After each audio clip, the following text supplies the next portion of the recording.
कृपया मेरे चैनल को सब्सक्राइब करें।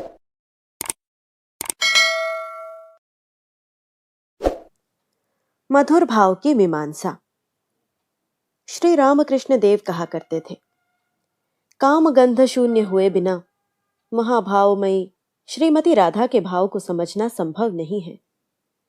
तुम इस लीला में केवल श्री कृष्ण के प्रति राधा के अलौकिक प्रेम पर ही ध्यान दो, यही पर्याप्त है। ईश्वर के प्रति इतना ही प्रेम मन में उत्पन्न हो जाए तो उसकी प्राप्ति हो जाती है। देखो ना, वृंदावन की गोपियां पति पुत्र, कुल शील, मान अपमान, लज्जा संकोच, लोक भय, समाज भय सब त्याग कर वे श्री कृष्ण के लिए किस प्रकार पागल हो गई थी। तुम भी यदि ईश्वर के लिए इसी तरह पागल बन सको तो तुम्हें भी उनकी प्राप्ति होगी। स्वयं साधक बने बिना किसी साधक के जीवन का इतिहास समझना कठिन है, क्योंकि साधना सूक्ष्म भाव राज्य की बात है। महारूप रसादी विषयों की स्थूल मोहक मूर्ति दृष्टिगोचर नहीं होती। बाह्य वस्तु और व्यक्ति से होने वाले संबंध वहां नहीं रहते। राग द्वेषादि से पूर्ण मनुष्य का मन प्रवृत्ति की प्रेरणा से अस्थिर होकर विभिन्न प्रकार के भोग सुख प्राप्त करने के लिए जिस प्रकार उद्यम करता है तथा जिसे संसार में शूरता, वीरता, महत्वाकांक्षा आदि मधुर नाम दिए जाते हैं, उस प्रकार का उद्यम वहां नहीं करना पड़ता है। वहां तो स्वयं साधक का अंतःकरण और उसके जन्म जन्मांतर के संस्कारों को छोड़कर अन्य कुछ भी नहीं रहता। बाह्य वस्तुओं तथा व्यक्तियों के साथ संघर्ष उत्पन्न होकर उच्च लक्ष्य की ओर आकृष्ट होना, उस लक्ष्य की ओर मन को एकाग्र करने तथा उसे प्राप्त करने के लिए प्रतिकूल संस्कारों के विरुद्ध लगातार घोर संग्राम करना, ये ही बातें भाव राज्य में हुआ करती हैं। वहां साधक बाह्य विषयों से विमुख होकर आत्मानंद में मग्न होने के लिए लगातार प्रयत्न करता रहता है।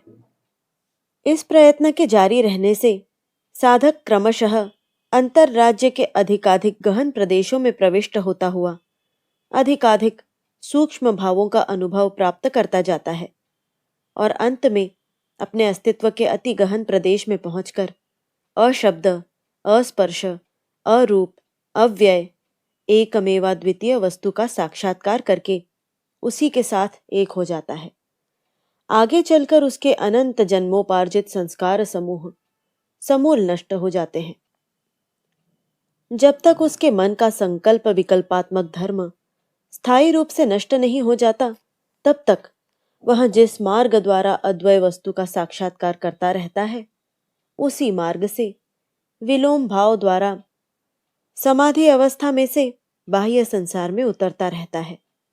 इस रीति से उसके मन का बाह्य जगत से समाधि में और समाधि से बाह्य जगत में आना जाना लगातार जारी रहता है।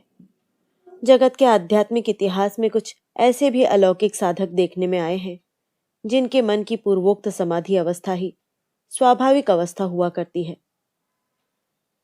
वे अपनी स्वाभाविक समाधि अवस्था को बलपूर्वक अलग रखकर साधारण मनुष्यों के कल्याण हेतु ही बाह्य जगत में कुछ काल तक निवास करते हैं। श्री रामकृष्ण देव के साधना इतिहास को ध्यानपूर्वक देखने से यह स्पष्ट दिखाई देता है कि वे भी इसी श्रेणी के थे। भक्तों को उन्होंने स्वयं बताया है कि मैं छोटी मोटी एकाध वासना को जानबूझकर रख देता हूं और उसी की सहायता से अपने मन को तुम लोगों के लिए नीचे के स्तर पर रोक कर रखता हूं, अन्यथा उसकी स्वाभाविक प्रवृत्ति अखंड में विलीन हो जाने की ओर है। समाधि अवस्था में जिस अखंड अद्वय वस्तु का साक्षात्कार होता है, उसे प्राचीन ऋषियों में से कोई कोई सभी भावों का अभाव या शून्य और कोई कोई सभी भावों की सम्मिलन भूमि या पूर्ण कह गए हैं। नामों की भिन्नता होते हुए भी सभी के कथन का सारांश एक ही है। सभी को यह मान्य है कि सब भावों की उत्पत्ति और अंत वही होता है। भगवान बुद्ध ने उसे समस्त भावों की निर्वाण भूमि शून्य वस्तु कहा है। भगवान शंकराचार्य ने उसी को समस्त भावों की सम्मिलन भूमि पूर्ण वस्तु कहा है। शून्य या पूर्ण नाम से पहचानी जाने वाली अद्वैत भाव भूमि को ही उपनिषद और वेदांत में भावातीत अवस्था कहा गया है। साधक का मन उसी अवस्था में निश्चल हो जाने पर वह सगुण ब्रह्म या ईश्वर के सृजन पालन संहार आदि लीलाओं की सीमा के पार हो जाता है। इससे यह सिद्ध होता है कि मनुष्य का मन आध्यात्मिक राज्य में प्रविष्ट होकर शांत, दास्य आदि जिन पंचभावों के अवलंबन द्वारा ईश्वर के साथ अपना संबंध जोड़ता है, उन पंचभावों से अद्वैत भाव एक भिन्न वस्तु है। जब मनुष्य का मन इहलोक और परलोक में प्राप्त होने वाले सभी सुख भोगों के संबंध में उदासीन होकर अत्यंत पवित्र हो जाता है, तभी उसे इस अद्वय भाव का अनुभव होता है और वह उसी की सहायता से निर्गुण ब्रह्म वस्तु का साक्षात्कार करके कृतार्थ हो जाता है। अद्वैत भाव और उससे प्राप्त निर्गुण ब्रह्म दोनों को छोड़ देने पर आध्यात्मिक जगत में शांत, दास्य, सख्य, वात्सल्य और मधुर ये भिन्न भिन्न 5 भाव ही दिखाई देते हैं। इनमें से प्रत्येक की साध्य वस्तु ईश्वर या सगुण ब्रह्म है। अर्थात इन 5 में से किसी एक भाव को लेकर साधक सर्वशक्तिमान, सर्वनियंता, नित्य शुद्ध बुद्ध मुक्त स्वभाववान ईश्वर का साक्षात्कार करने का प्रयत्न करता है तथा सर्वांतर्यामी, सर्वभावाधार ईश्वर भी साधक के मन की अखंड एवं अनन्य निष्ठा को देखकर उसके भाव के अनुसार ही रूप का दर्शन देकर उसे कृतार्थ कर देते हैं। इस तरह उनका भिन्न भिन्न युगों में भिन्न भिन्न भावों के अनुसार चित घन रूप धारण करने के इतना ही नहीं, वरन कई बार साधकों के कल्याण के लिए स्थूल मनुष्य रूप धारण करने के भी प्रमाण शास्त्रों में पाए जाते हैं। इस संसार में जन्म लेकर मनुष्य जिन भिन्न भिन्न भावों से दूसरों के साथ संबंध जोड़ता है, उन स्थूल भावों के ही सूक्ष्म और शुद्ध रूप शांत, दास्य आदि पंचभाव हैं। इस संसार में हमें पिता, माता, बंधु, भगिनी, पति, पत्नी, सखा, प्रभु, भृत्य, पुत्र, कन्या, राजा, प्रजा, गुरु, शिष्य आदि के साथ अपने भिन्न भिन्न संबंध होने का अनुभव होता है और हम शत्रु के अलावा दूसरे सभी के साथ सदा शांत भाव से व्यवहार करना अपना कर्तव्य समझते हैं। भक्ति के आचार्यों ने इन भिन्न भिन्न संबंधों के 5 विभाग किए हैं। अपने और परमेश्वर के बीच इन 5 में से किसी एक संबंध की कल्पना करके हमें उसी भाव के आधार पर परमेश्वर की भक्ति करनी चाहिए। यही उनका उपदेश है। संसार में इन्हीं भावों का स्थूल रूप में प्रत्यक्ष अनुभव होता रहता है। अतः इन भावों में से किसी एक का ईश्वर पर आरोप करके उसी के द्वारा ईश्वर की भक्ति करना मनुष्य के लिए सरल होगा। इतना ही नहीं, वरन संसार में उपरोक्त सब प्रकार के व्यक्तियों से विभिन्न रूप से संबंधित होने के फलस्वरूप मनुष्य के मन में जो राग, द्वेष आदि वृत्तियां उत्पन्न होती हैं और जो उससे अनेक प्रकार के कुकर्म कराती हैं, उन वृत्तियों को वहां से हटाकर दूसरी दिशा में मोड़ देने से मनुष्य ईश्वर दर्शन के लक्ष्य की ओर अधिक शीघ्रतापूर्वक अग्रसर हो सकता है। उदाहरणार्थ, मनुष्य भोग की कामना को त्याग कर अपने हृदय में ईश्वर दर्शन की कामना को ही स्थान दे। अन्य लोगों पर क्रोध न करके ईश्वर दर्शन के मार्ग में आने वाले विघ्नों पर ही क्रोध करे। क्षणिक सुख लोभ की परवाह न करते हुए ईश्वर दर्शन का ही लोभ करे, आदि आदि। इस प्रकार मनुष्य को ईश्वर के प्रति भाव पंचक का प्रयोग करने की शिक्षा एक ही व्यक्ति से एक ही समय प्राप्त नहीं हुई है। कई महापुरुषों ने इन पंचभावों में से एक या 2 भावों का ही आश्रय लेकर ईश्वर प्राप्ति के लिए साधनाएं की हैं। उन्हीं भावों में तन्मय होकर उन्होंने अपने अपने लक्ष्य को प्राप्त किया और दूसरों को भी वैसा ही करने के लिए उपदेश दिया। उन महापुरुषों की अलौकिक जीवनचर्या का परिशीलन करने से यह दिखाई देता है कि प्रत्येक भाव की साधना की जड़ या नींव प्रेम है और ईश्वर का प्रत्येक साकार रूप ही उस प्रेम का विषय होता है। जब तक अद्वैत का अनुभव नहीं होता, तब तक मनुष्य के लिए ईश्वर के किसी न किसी साकार रूप की ही कल्पना एवं उपलब्धि करना संभव है। प्रेम के स्वभाव की आलोचना करने पर स्पष्ट दिखाई देता है कि प्रेम प्रेमी और प्रेम पात्र के बीच के ऐश्वर्य ज्ञान मूलक भेदभाव को धीरे धीरे नष्ट कर डालता है। प्रेम भाव साधना में मग्न रहने वाले साधक के मन से ईश्वर के अपार ऐश्वर्य और शक्ति के ज्ञान को क्रमशः नष्ट कर डालता है और प्रेम ही साधक के मन में उसके भावानुरूप ईश्वर स्वरूप की धारणा उत्पन्न करता तथा उसे दृढ़ करता है। इसीलिए ईश्वर सर्वथैव अपना ही है, इस दृढ़ भावना के साथ साधक ईश्वर से हट करता है, उस पर मान करता है तथा उससे रूठता है। ऐसा करते हुए उसे यह बिल्कुल प्रतीत नहीं होता कि मैं कोई विलक्षण या असाधारण काम कर रहा हूं। इन पंचभावों में से किसी एक भाव का आश्रय लेने से साधक को ईश्वर की प्राप्ति हो जाती है। शांत, दास्य आदि पंचभावों में से जिस भाव के अवलंबन से साधक को ईश्वर के ऐश्वर्य ज्ञान का सबसे अधिक विस्मरण होता है तथा उसे ईश्वर प्रेम और माधुर्य का ही अनुभव होता रहता है, वही भाव सबसे श्रेष्ठ कहा जा सकता है। भक्ति के आचार्यों ने शांत, दास्य आदि पांचों भावों की इस दृष्टि से परीक्षा करने के बाद मधुर भाव को ही सबसे श्रेष्ठ माना है। साधक पंचभावों में से हर एक भाव की अत्युच्च अवस्था में पहुंचकर अपने आप को पूर्णतः भूल जाता है। प्रेमी अपने प्रेम पात्र के ही सुख में स्वयं को भी सुखी मानता हुआ उसके साथ एक हो जाता है। उसके विरह में, उसके चिंतन में वह इतना तल्लीन हो जाता है कि उसे अपने अस्तित्व की भी सुध नहीं रह जाती। श्रीमद् भागवत आदि भक्ति ग्रंथों से यह विदित होता है कि श्री कृष्ण के विरह में ब्रज गोपियों की ऐसी ही अवस्था हो गई थी। इतना ही नहीं, वे तो श्री कृष्ण की एक रूपता को प्राप्त करके कभी कभी स्वयं को ही श्री कृष्ण समझती थी। ईसा मसीह ने जीवों के कल्याणार्थ क्रूस पर जो यातनाएं भोगी थी, उनका स्मरण करते हुए कुछ ईसाई संतों के शरीर से प्रत्यक्ष रूप से रक्त बाहर निकल आने की बात ईसाई धर्म ग्रंथों में लिपिबद्ध है। इससे यहां स्पष्ट हो जाता है कि शांत आदि पंचभावों में से प्रत्येक भाव की अत्युच्च अवस्था में साधक अपने प्रेम पात्र के चिंतन में तल्लीन हो जाता है और प्रेम की अधिकता के कारण वह उसी के साथ पूर्ण रूप से एक हो जाता है। इस तरह उसे अद्वैत भाव का अनुभव प्राप्त होता है। भगवान श्री रामकृष्ण के अलौकिक साधक जीवन ने इस विषय पर अपूर्व प्रकाश डाला है।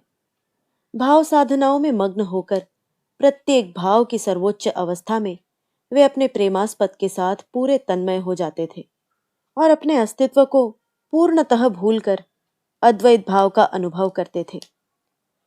यहाँ पर प्रश्न हो सकता है कि शांत, दास्य आदि भावों का अवलंबन करने से मनुष्य को सर्वभावातीत अद्वैत वस्तु का अनुभव कैसे हो सकता है।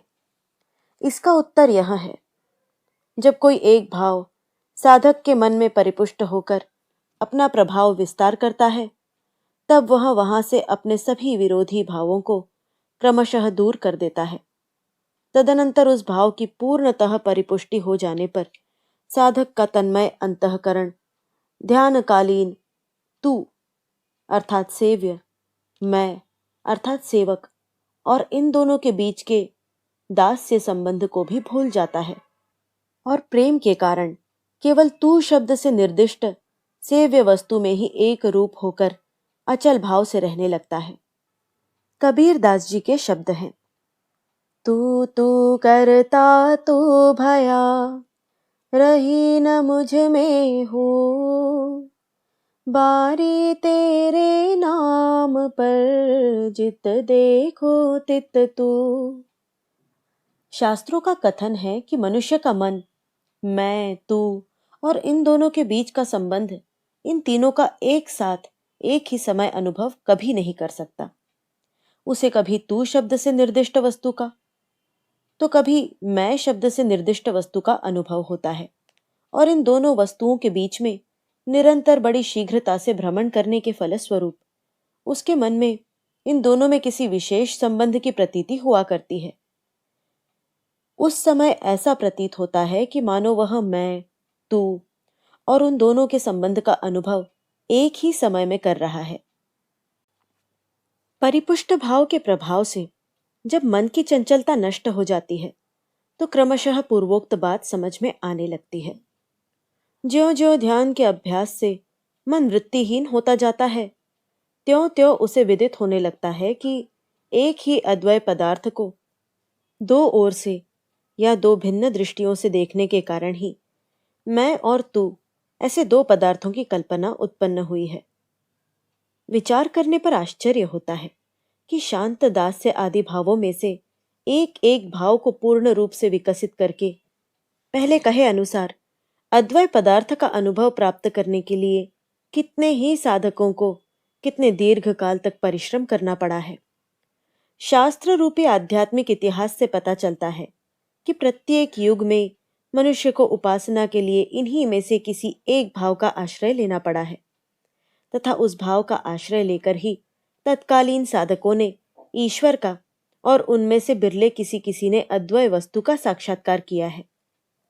ऐसा दिखाई देता है कि वैदिक और बौद्ध काल में मुख्यतः शांत भाव का, औपनिषद युग में पूर्ण विकसित शांत भाव के द्वारा प्राप्त अद्वय भाव तथा दास्य और पितृभाव का, रामायण और महाभारत युग में शांत और निष्काम कर्मयुक्त दास्य भाव का, तांत्रिक युग में ईश्वर का मातृभाव और मधुर भाव के कुछ अंशों का, और वैष्णव युग में सख्य, वात्सल्य और मधुर भाव का चरम विकास हुआ था। इसी रीति से मोटे तौर पर पंचभावों का समय समय पर विकास हुआ है।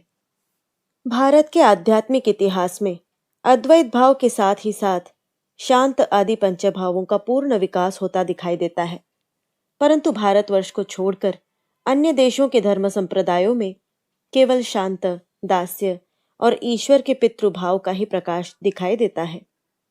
यहूदी, ईसाई और इस्लाम धर्म संप्रदायों में राजर्षि सोलोमन के कुछ सख्य और मधुर भाव सूचक गीतों का प्रचार था, किंतु उन धर्मों में इन भावों का यथार्थ मर्म ग्रहण होता नहीं दिखाई देता।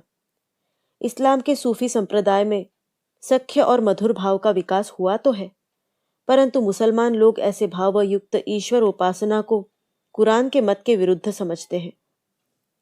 कैथोलिक संप्रदाय में भी ईसा मसीह की माता मैरी की पूजा के द्वारा जगन माता की पूजा की प्रथा प्रकारांतर से प्रचलित तो अवश्य है, पर उनकी उस पूजा का संबंध प्रत्यक्ष ईश्वरीय मातृभाव से न होने के कारण भारत में प्रचलित जगन माता की पूजा की भांति फलप्रद होकर वह साधक को अखंड सच्चिदानंद का साक्षात्कार कराने और स्त्री मात्र में ईश्वरीय विकास की प्रत्यक्ष अनुभूति कराने में सफलता नहीं दे सकती। पहले कहा जा चुका है कि किसी भी भाव संबंध के अवलंबन से साधक का मन ईश्वर की ओर आकृष्ट हो जाने पर वह धीरे धीरे उसी भाव में तल्लीन होता जाता है और अंत में बाह्य जगत से विमुख होकर स्वस्वरूप या अपने यथार्थ स्वरूप में निमग्न हो जाता है। मन के इस प्रकार स्वस्वरूप में मग्न होते समय साधक के पूर्व संस्कार उसके मार्ग में विघ्न उपस्थित करते हैं। उसको वे स्वस्वरूप में मग्न तो नहीं होने देते, बल्कि बहिर्मुख करने का प्रयत्न करते हैं। इसीलिए एक एक भाव में तन्मय होने के लिए पूर्व संस्कार युक्त साधारण साधक के मन को बहुधा एक जन्म पर्याप्त नहीं होता। ऐसी अवस्था में साधक पहले निरुत्साह हो जाता है और साध्य वस्तु की प्राप्ति के बारे में हताश हो जाता है। अंत में साध्य वस्तु की ओर से उसका विश्वास भी हट जाता है। फिर वह बाह्य जगत के रूप रसादी विषयों को ही सार वस्तु मानकर उन्हीं के पीछे पुनः दौड़ पड़ता है। अतएव हम कह सकते हैं कि बाह्य विषयों से विमुखता, प्रेमास्पद के ध्यान में तल्लीनता और भावजन्य उल्लास, ये ही साधक की तीव्रता और अधिकार को जांचने की कसौटी है। किसी भाव विशेष में तन्मय होने का प्रयत्न करते समय पूर्व संस्कारों के साथ होने वाले संघर्ष का जिन्हें अनुभव नहीं है, ऐसे लोगों को यह धारणा ही नहीं हो सकती कि साधक को अपने अंतः संस्कारों के साथ कितना घोर युद्ध करना पड़ता है। जिसने इस प्रकार का प्रयत्न किया है, उसी की समझ में यह बात आ सकती है कि किसी भाव में तन्मय होने के लिए कितना प्रयत्न करना पड़ता है। श्री रामकृष्ण ने एक के बाद एक सभी भावों में अल्प समय में ही तन्मय होने में जो सफलता प्राप्त की है उसे देखकर वह तो मुग्ध हो जाएगा और उसे निस्संदेह निश्चय हो जाएगा कि यह कार्य मानवी शक्ति की सीमा के बाहर है। भाव राज्य के सूक्ष्म तत्वों को समझना मनुष्य बुद्धि के लिए बड़ा कठिन है। शायद इसी कारण अवतारी महापुरुषों की साधनाओं का इतिहास नहीं लिखा जा सका। श्री कृष्ण, ईसा मसीह, श्री शंकराचार्य आदि के साधना काल का इतिहास कहीं लिखा हुआ नहीं पाया जाता। भगवान बुद्ध देव की साधना की केवल थोड़ी ही जानकारी पाई जाती है और वह भी रूपरेखा मात्र है। केवल श्री चैतन्य देव के साधना कालीन जीवन की बहुत सी घटनाएं लिखी हुई मिलती हैं। श्री चैतन्य देव तथा उनके प्रमुख लीला सहचरों के सख्य, वात्सल्य और मधुर भावों की साधनाओं का आदि से अंत तक बहुत सा इतिहास मिलता है, परंतु ऐसा होने पर भी इस भावत्रयी में से प्रत्येक भाव की चरम अवस्था में पहुंचकर साधक का मन इतना तन्मय हो जाता है कि वह अपने प्रेमास्पद के साथ पूर्ण एकत्व का अनुभव करता हुआ अद्वय वस्तु में विलीन हो जाता है। यह चरम तत्व उसमें कहीं भी लिखा हुआ नहीं मिलता। भगवान श्री रामकृष्ण के अलौकिक जीवन के तथा अदृष्टपूर्व और अश्रुतपूर्व साधना के इतिहास के द्वारा वर्तमान युग में यह बात सारे संसार को स्पष्ट रूप से विदित हो गई है कि संसार के सारे धर्म और संप्रदाय यथार्थ साधक को उसी एक स्थान में, उसी अद्वय वस्तु में ले जाते हैं। हम पहले कह आए हैं कि श्री चैतन्य आदि वैष्णवाचार्यों का और उनके मधुर भाव की साधनाओं का संपूर्ण इतिहास हमें देखने को मिलता है। यदि मधुर भाव की साधना का मार्ग हमें उनसे विदित नहीं हुआ होता तो लोगों को ईश्वर प्राप्ति के एक प्रधान मार्ग का यथार्थ ज्ञान न होता। भगवान श्री कृष्ण की वृंदावन लीला कोई निरर्थक वस्तु नहीं है। यह बात संसार को सर्वप्रथम उन्होंने ही समझाई। पाश्चात्य पद्धति का अनुकरण करते हुए बाह्य घटनाओं को लिपिबद्ध करने वाले आधुनिक इतिहासकार कहेंगे, पर आपके कथनानुसार वृंदावन लीला सचमुच हुई थी, इस बात का कोई प्रमाण नहीं मिलता। अतः यह सब आपका रोना, गाना, हंसना, भाव और महाभाव, ये सब बालू की नींव पर खड़ी हुई इमारत के समान है। इस पर वैष्णव आचार्य कह सकते हैं, पुराणों के आधार पर हम जो वृंदावन लीला की बात कह रहे हैं उसे असत्य प्रमाणित करने में तुम लोग क्या कोई निश्चयात्मक प्रमाण सामने ला सकते हो? तुम्हारा इतिहास जब तक इस प्रकार का कोई निश्चित प्रमाण सामने नहीं रख सकता तब तक हम भी यही कहेंगे कि तुम्हारे संशय की इमारत भी बालू की नींव पर ही खड़ी की गई है। दूसरी बात यह है कि मान लो तुमने किसी समय इस प्रकार का निश्चित प्रमाण उपस्थित कर भी दिया तो भी उससे हमारे विश्वास को ऐसी कौन सी क्षति पहुंच सकती है? नित्य वृंदावन की नित्य लीला को उसका यत्किंचित भी स्पर्श नहीं हो सकता। भाव राज्य में यह नित्य वृंदावन लीला सदैव समान रूप से सत्य रहेगी।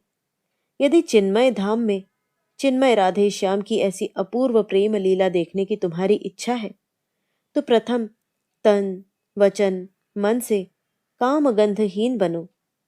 फिर श्री राधा जी की सखियों में से किसी एक के समान निस्वार्थ सेवा करना सीखो। ऐसा करने पर तुम्हें दिखाई देगा कि तुम्हारे हृदय में ही श्री हरि की लीला भूमि वृंदावन नित्य प्रतिष्ठित है और वहां तुम्हारे साथ ही वृंदावन लीला का नित्य अभिनय हो रहा है। जिसने भाव राज्य की सत्यता का अनुभव नहीं किया है, जो बाह्य घटना रूपी आधार को भूलकर शुद्ध भावेतिहास की कल्पना नहीं कर सकता, वह वृंदावन लीला की सत्यता और उसके माधुर्य का उपभोग क्या कर सकता है? तन्मय होकर इस लीला का वर्णन करते समय श्री रामकृष्ण देव जब देखते कि यह बात उनके पास आए हुए अंग्रेजी शिक्षा प्राप्त युवकों को रुचिकर नहीं लग रही है और जज भी नहीं रही है, तब वे कहते, तुम इस लीला में केवल श्री कृष्ण के प्रति राधा के अलौकिक प्रेम पर ही ध्यान दो, यही पर्याप्त है। ईश्वर के प्रति इतना ही प्रेम मन में उत्पन्न हो जाए तो उसकी प्राप्ति हो जाती है। देखो ना, वृंदावन की गोपियां पति, पुत्र, कुल, शील, मान, अपमान, लज्जा, संकोच, लोक भय, समाज भय सब त्याग कर श्री कृष्ण के लिए किस तरह पागल हो गई थी। तुम भी यदि ईश्वर के लिए इसी तरह पागल बन सको तो तुम्हें भी उसकी प्राप्ति होगी। वे यह भी कहते थे, कामगंध शून्य हुए बिना महाभावमयी श्रीमती राधा के भाव को समझना संभव नहीं है। सच्चिदानंद घन श्री कृष्ण के केवल दर्शन से गोपियों के मन में कोटि रति सुख से भी अधिक आनंद होता था तथा उनकी देह बुद्धि बिल्कुल नष्ट हो जाती थी। क्या ऐसी स्थिति में उनके मन में तुच्छ काम भाव का उदय कभी हुआ होगा? श्री कृष्ण के शरीर से बाहर निकलने वाली दिव्य ज्योति का स्पर्श होते ही उन्हें अपने प्रत्येक रोमकूप में रति सुख से भी कोटि गुना अधिक आनंद का अनुभव होता था। एक बार स्वामी विवेकानंद जी श्री रामकृष्ण के समीप श्री राधा कृष्ण की वृंदावन लीला की ऐतिहासिक सत्यता का प्रश्न उपस्थित करके उसका मिथ्या होना सिद्ध करने का प्रयत्न करने लगे। उनका कथन शांतिपूर्वक सुनकर श्री रामकृष्ण ने कहा, ठीक है, मान लिया कि श्रीमती राधिका नाम की कोई गोपी कभी नहीं थी और श्री राधा का चरित्र किसी प्रेमी साधक की कल्पना मात्र है, परंतु मुझे यह बताओ कि इस चरित्र की कल्पना करते समय श्री राधा के भाव में उस साधक को तन्मय हो जाना पड़ा, इस बात को तुम स्वीकार करते हो या नहीं? बस हो गया। तब तो वह साधक ही इस चरित्र को लिखते समय अपने आप को भूलकर श्री राधा बन गया था और इस प्रकार स्थूल दृष्टि से भी वृंदावन लीला का अभिनय सचमुच हुआ था। बोलो, यह तुम्हें जचता है या नहीं? वास्तविक रीति से देखने पर भगवान श्री कृष्ण की वृंदावन की प्रेम लीला के संबंध में सैकड़ों शंकाएं भले ही खड़ी की जाएं, तथापि श्री चैतन्य आदि महान वैष्णव भगवत भक्तों द्वारा जो मधुर भाव संबंध प्रथम आविष्कृत हुआ और जो उनके शुद्ध सच्चरित्र जीवन में प्रत्यक्ष प्रकाशमान रहा, वह चिरकाल तक सत्य रहेगा तथा इस विषय के अधिकारी साधक चिरकाल तक स्वयं को स्त्री और भगवान को पति स्वरूप मानते हुए उनका पवित्र दर्शन प्राप्त करके धन्य और कृतार्थ होंगे और इस भाव की सर्वोच्च अवस्था में पहुंचकर शुद्ध अद्वय ब्रह्म वस्तु में प्रतिष्ठित होंगे। इसमें तिल मात्र भी संशय नहीं है। ईश्वर के प्रति पति भाव न रखकर साधना मार्ग में अग्रसर होना स्त्री जाति के लिए स्वाभाविक और सहज साध्य है, पर पुरुष शरीरधारी साधकों की दृष्टि से यह बात अस्वाभाविक मालूम पड़ती है। यदि ऐसा है तो श्री चैतन्य देव ने ऐसा असंगत मार्ग लोगों में क्यों प्रचलित किया? यह प्रश्न सहज ही उत्पन्न होता है। उसका उत्तर यह है कि युगावतार के सभी कार्य लोक कल्याणार्थ ही होते हैं। श्री चैतन्य देव का यह कार्य भी वैसा ही है। दीर्घकाल से साधकों को आध्यात्मिक राज्य में जिस प्रकार के आदर्श को प्राप्त करने की उत्कंठा थी, उसकी ओर लक्ष्य रखकर ही श्री चैतन्य देव ने उन्हें मधुर भाव रूपी नया मार्ग दिखाया। अन्यथा ईश्वर अवतार नित्य मुक्त श्री चैतन्य देव को स्वयं अपने कल्याण के लिए इस भाव साधना में मग्न होकर उसका पूर्ण आदर्श लोगों के सामने रखने की कोई आवश्यकता नहीं थी। श्री रामकृष्ण देव कहते थे, जिस तरह हाथी के बाहरी दांत शत्रुओं को मारने के लिए और भीतरी दांत अपनी खाद्य वस्तु को अच्छी तरह चबाने के लिए होते हैं, उसी तरह श्री गौरांग में भी भीतर और बाहर दो प्रकार के भाव रहते थे। बाहर के मधुर भाव की सहायता से वे लोक कल्याण करते थे और भीतर के अद्वैत भाव के द्वारा प्रेम की चरम अवस्था को प्राप्त होकर ब्रह्म भाव में निमग्न रहते हुए स्वयं भूमानंद का अनुभव करते थे। पुरातत्वविद कहते हैं कि बौद्ध काल के अंत में भारतवर्ष के वज्रयान मार्ग का अभ्युदय हुआ था। उस मत के आचार्यों ने प्रचार किया कि निर्वाण पद प्राप्त करने का प्रयत्न करते समय साधक का मन जब प्रायः वासना रहित होकर महाशून्य में लीन होना ही चाहता है, तब निरात्मा नामक देवी उसके सामने प्रकट होती है और उसे वैसा करने से रोककर अपने शरीर में संलग्न कर रखती है तथा उस समय साधक को स्थूल शरीर की उपलब्धि न रहने पर भी उसके सूक्ष्म शरीर को सभी इंद्रियजन्य भोग सुखों का अनुभव करा देती है। स्थूल विषय भोगों का त्याग करने पर भाव राज्य में सूक्ष्म निरवच्छिन्न भोग सुख की प्राप्ति होती है।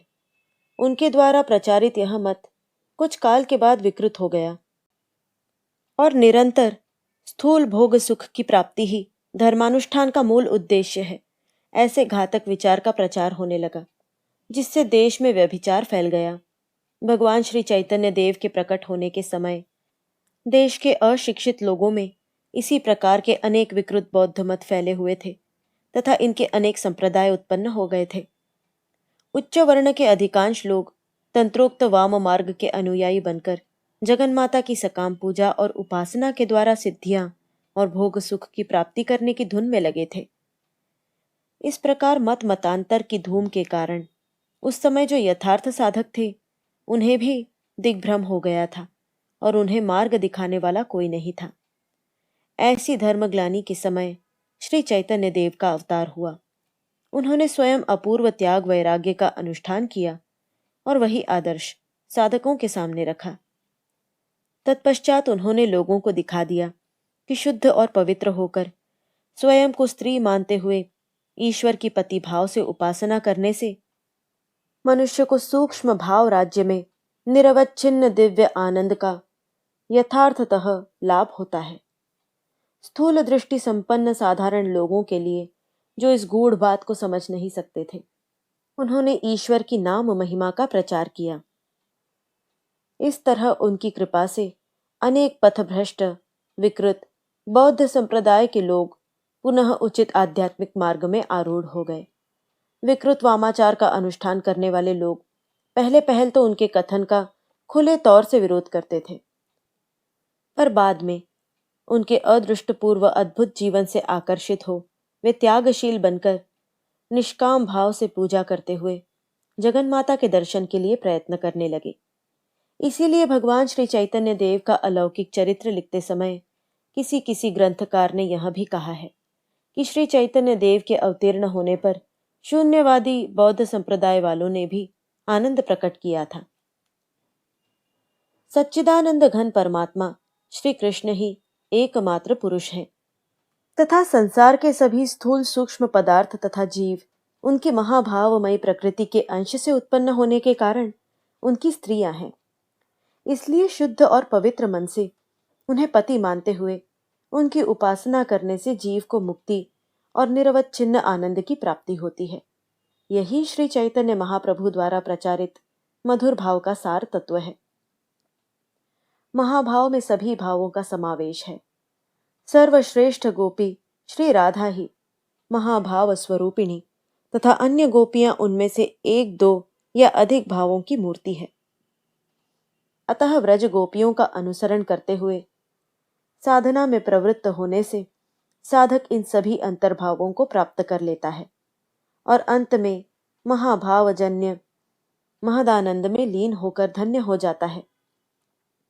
इस प्रकार महाभाव स्वरूपिणी श्री राधा जी के भाव के ध्यान में तन्मय होकर अपने सुख की इच्छा का पूर्ण परित्याग करके तन मन वचन से सब प्रकार श्री कृष्ण के सुख में ही सुखी होना, यही इस मार्ग के साधकों का अंतिम लक्ष्य है। समाज में विवाहित स्त्री पुरुषों का पारस्परिक प्रेम जाति, कुल, शील, लोक भय आदि बाह्य उपाधियों से नियंत्रित होता रहता है। विवाहित स्त्री पुरुष इन विभिन्न नियमों की सीमा के भीतर रहकर अपने कर्तव्य अकर्तव्य की ओर ध्यान रखते हुए परस्पर एक दूसरे के सुख के लिए यथासाध्य परिश्रम करते रहते हैं। समाज के कठोर नियम बंधनों का यथा योग्य पालन करती हुई विवाहित स्त्री कई बार अपने प्रेम संबंध को कम कर देती है या पूरा भूल भी जाती है, किंतु स्वाधीन स्त्री के प्रेम का आचरण इससे कुछ भिन्न ही हुआ करता है। प्रेम की तीव्रता के कारण वह कई बार सामाजिक बंधनों को पैरों तले रौंद डालती है। इतना ही नहीं, वरन अपने प्रेमास्पद के लिए वह अपने सामाजिक अधिकारों को और अपने सर्वस्व को भी छोड़ देने में आगा पीछा नहीं करती। इस प्रकार का सर्वग्रासी प्रेम संबंध ईश्वर के साथ रखने का उपदेश वैष्णव आचार्यों ने दिया है। इसी कारण उन्होंने वृंदावनाधीश्वरी श्री राधा को, जिन्होंने आयान घोष की विवाहित पत्नी होने पर भी श्री कृष्ण के लिए अपना सर्वस्व त्याग दिया, अत्यंत श्रेष्ठ माना है। वैष्णव आचार्यों ने मधुर भाव का वर्णन करते समय उस भाव को शांत, दास्य, सख्य, वात्सल्य, इन चारों भावों की सार समष्टि कहा है और उसे उन चारों भावों से अधिक श्रेष्ठ बताया है। प्रेमिका स्त्री अपने प्रेमास्पद की मोल ली हुई दासी के समान सेवा करती है, सखी के समान सभी अवस्थाओं में उसकी रक्षा करती है, उसके सुख में सुखी और दुख में दुखी होती है, माता के समान सदा उसके हित चिंतन में मग्न रहती है। इस प्रकार वह अपने आप को पूरी तरह भूलकर अपने प्रेमास्पद के चिंतन में ही सदैव तन्मय रहती हुई उसके मन को आनंद और शांति देने के लिए सर्वदा प्रयत्नशील रहती है। इस प्रकार की स्त्री का प्रेम ही सबसे श्रेष्ठ होता है। ऐसी स्त्री को भक्ति शास्त्र में समर्था प्रेमिका कहा है। स्वार्थ के विचारों से दूषित अन्य जो प्रेम होते हैं उन सबके समंजस और साधारण ये दो विभाग किए गए हैं। जो स्त्री अपने प्रेमास्पद के सुख के साथ साथ अपने सुख की ओर भी दृष्टि रखती है उसे समंजसा प्रेमिका, और जो केवल स्वयं के ही सुख के लिए अपने प्रेमास्पद को प्रिय समझती है उसे साधारणी प्रेमिका कहते हैं। महाप्रभु ने सच्चे साधकों को शुद्ध, पवित्र और निशेष वैराग्य संपन्न होकर श्री कृष्ण की पतिभाव से उपासना करना सिखाया। उन्होंने साधारण लोगों के लिए नाम महात्म्य का प्रचार करते हुए उस समय देश में धर्म के नाम पर होने वाले व्यभिचार को बंद करने और लोक कल्याण करने का प्रयत्न किया, जिसका परिणाम यह हुआ कि अनेक पथभ्रष्ट साधक उनके उपदेश से सन्मार्ग में आ गए। समाज का बंधन जो शिथिल हो गया था वह दृढ़ हुआ। जाति से बहिष्कृत हुए लोग भगवत भक्त रूप एक नई जाति में समाविष्ट किए गए। चैतन्य देव ने सभी संप्रदायों के सामने वैराग्य के पवित्र और उच्च आदर्श को रखते हुए उनको नवजीवन प्रदान किया। इतना ही नहीं, वरन उन्होंने स्वयं अपने आचरण द्वारा सिद्ध करके दिखा दिया कि जिस प्रकार साधारण प्रेमी स्त्री पुरुषों में उनके उत्कृष्ट प्रेम के फलस्वरूप मानसिक तथा शारीरिक विकार उत्पन्न होते हैं, उसी प्रकार मधुर भाव की साधना करने वाले शुद्ध और पवित्र साधकों में भी ऐसे विकार उत्पन्न होते हैं, परंतु ये सात्विक विकार होते हैं तथा ईश्वर ध्यान की तीव्रता से ही उत्पन्न होते हैं। चैतन्य महाप्रभु ने अपने उदाहरण द्वारा तत्कालीन अलंकार शास्त्र पर भी आध्यात्मिकता की छाप डाली। श्रृंगारपूर्ण वाक्यों को आध्यात्मिक भावों में रंगकर साधकों के लिए व्यवहार्य बनाया और काम क्रोधादि प्रवृत्तियों को ईश्वर प्राप्ति की ओर झुकाने की शिक्षा देकर साधकों का मार्ग अत्यंत सुगम बना दिया। पाश्चात्य शिक्षा प्राप्त आधुनिक नवीन संप्रदायों की दृष्टि में पुरुषों के लिए मधुर भाव भले ही अस्वाभाविक प्रतीत हो, पर उसकी यथार्थ उपयोगिता वेदांत तत्वज्ञानी के ध्यान में तत्क्षण आ जाती है, क्योंकि उन्हें विदित है कि मन की भावनाएं ही बहुत दिनों के अभ्यास से दृढ़ संस्कार के रूप में परिणत हो जाती हैं और जन्म जन्मांतर के संस्कारों के कारण ही मनुष्य को एक अद्वय ब्रह्म वस्तु के स्थान में यह विविध और विचित्र संस्कार दिखाई देता है। यदि ईश्वर कृपा से उसकी ऐसी निसंशय भावना हो जाए कि यह जगत नहीं है, तो उसकी दृष्टि के सामने से यह संसार तुरंत ही विनष्ट हो जाएगा। संसार है, यह भावना करने के कारण ही हमारे लिए यह संसार उत्पन्न हुआ है। मैं पुरुष हूँ, इस भावना से हमें पुरुषत्व तथा मैं स्त्री हूँ, इस भावना से स्त्रीत्व प्राप्त हुआ है। इसके सिवा मनुष्य के हृदय में एक विशिष्ट भाव के प्रबल हो जाने से उसके अन्य सभी भाव नष्ट हो जाते हैं। यह बात भी तो नित्य परिचय की ही है। अतः ईश्वर पर मधुर भाव संबंध का आरोपण करके उसकी सहायता से साधक अन्य सभी भावों को दूर करने का जो प्रयत्न करता है, उसे वेदांतवादी पैर में चुभे हुए कांटे को दूसरे कांटे से निकालने के प्रयत्न जैसा मानते हैं। मनुष्य के मन के अनेक संस्कारों में से मैं शरीर हूं और उसके संयोग से मैं पुरुष या स्त्री हूं, यही संस्कार सबसे प्रबल हुआ करते हैं। स्पष्ट है कि साधक पुरुष यदि भगवान को पति मानकर मैं स्त्री ऐसी भावना करता हुआ अपने पुरुषत्व को भूल जाए, तो उसके बाद वह मैं स्त्री इस भावना को भी दूर करने में समर्थ होकर भावातीत अवस्था का अनुभव सहज ही प्राप्त कर लेगा। इसीलिए वेदांत तत्वज्ञानी समझते हैं कि यदि साधक मधुर भाव में सिद्ध हो जाए तो वह भावातीत भूमिका के बिल्कुल समीप पहुंच जाता है। यहाँ पर कोई प्रश्न कर सकता है कि क्या केवल राधा भाव को प्राप्त करना ही मधुर भावानुयायी साधक का अंतिम ध्येय है? इसका उत्तर है, यद्यपि वैष्णव आचार्यों के मतानुसार आजकल के साधकों के लिए महाभावमयी श्री राधा का भाव प्राप्त करना असंभव होने के कारण उन्हें केवल सखी भाव को ही प्राप्त करने का ध्येय रखना चाहिए। तथापि साधक को श्री राधा का भाव प्राप्त करने का ध्येय ही अपने सामने रखना उचित है। इसका कारण यह है कि सखियों के भाव और राधा के भाव में यथार्थतः कोई भेद नहीं है। भेद है केवल प्रेम की तीव्रता का। ऐसा दिखाई देता है कि सखियां भी श्री राधा के समान ही श्री कृष्ण की पतिभाव से उपासना करती थी। फिर भी यह जानकर कि श्री राधा के सानिध्य में श्री कृष्ण को सबसे अधिक आनंद होता है, वे श्री कृष्ण के संतोष के लिए राधा और कृष्ण का मिलन कराने का ही प्रयत्न करती थी। साथ ही यह भी देखने को मिलता है कि रूप, सनातन, जीव आदि प्राचीन भक्त वैष्णव आचार्यों ने मधुर भाव की परिपुष्टि के लिए वृंदावन में जाकर श्री कृष्ण प्रतिमा की सेवा करते हुए जीवन बिताया, परंतु श्री कृष्ण के साथ श्री राधा की प्रतिमा की स्थापना नहीं की। इसका कारण यही है कि वे स्वयं को ही राधा समझकर मधुर भाव की साधना करते थे। अस्तु, यहाँ पर मोटे तौर से मधुर भाव का इतना ही दिग्दर्शन करा देना पर्याप्त है। मधुर भाव की साधना आरंभ करके श्री रामकृष्ण ने कितनी उच्च अवस्था प्राप्त कर ली थी, इसे ठीक ठीक समझने के लिए ही यहाँ पर मधुर भाव की सारभूत बातों का संक्षिप्त विवेचन किया गया है।